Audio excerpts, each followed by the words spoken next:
Pemodelan bisnis dan survei pada Enterprise Architecture Planning. Pengantar pemodelan bisnis. Proses bisnis merupakan suatu kumpulan aktivitas atau job terstruktur yang saling berkaitan untuk menyelesaikan suatu masalah tertentu atau yang menghasilkan output atau keluaran produk atau jasa untuk meraih suatu tujuan tertentu. Dalam situasi lebih rumit, pemodelan proses juga dimasukkan pada aktivitas proses eksternal pada organisasi dan sistem yang dimasukkan ke dalam sebuah proses primer atau utama. Pemodelan proses bisnis adalah lintas fungsional, biasanya penggabungan pekerjaan dan dokumentasi lebih dari satu departemen dalam sebuah organisasi atau perusahaan. Pemodelan proses bisnis menurut para ahli.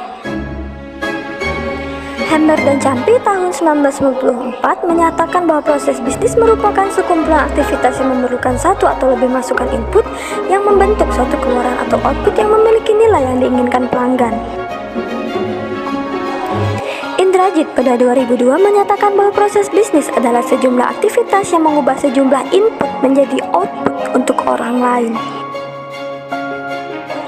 Paul Hormon pada 2003 menyatakan bahwa proses bisnis adalah serangkaian aktivitas yang dilakukan oleh suatu bisnis di mana mencakup inisiasi input, transformasi dari suatu informasi, dan menghasilkan output. Manfaat proses bisnis adalah untuk memudahkan pemahaman alur proses secara terintegrasi.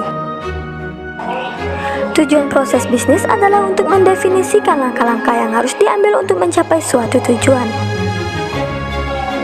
Diagram pemodelan proses bisnis. Diagram model proses bisnis adalah alat untuk mencapai sebuah tujuan dan bukan hasil kinerja dari suatu proses. Hasil akhir diagram proses bisnis ini adalah melakukan perbaikan pada cara proses bisnis itu bekerja. Fokus perbaikan diagram proses bisnis adalah pada nilai plus yang membuat layanan pelanggan dan pengalaman yang lebih baik ke customer, serta mengurangi waktu atau usaha yang terbuang. Proses yang melingkupi pemodelan bisnis. 1. Proses bisnis mempunyai tujuan atau sasaran. 2. Proses bisnis membutuhkan input. 3. Proses bisnis menghasilkan output. 4. Proses bisnis membutuhkan sumber daya untuk memproses masukan. 5. Proses bisnis harus melakukan aktivitasnya secara berurutan. 6. Proses bisnis harus dapat melibatkan lebih dari satu bagian. 7. Proses bisnis dapat memberi keuntungan dan kemudahan untuk semua pelanggan.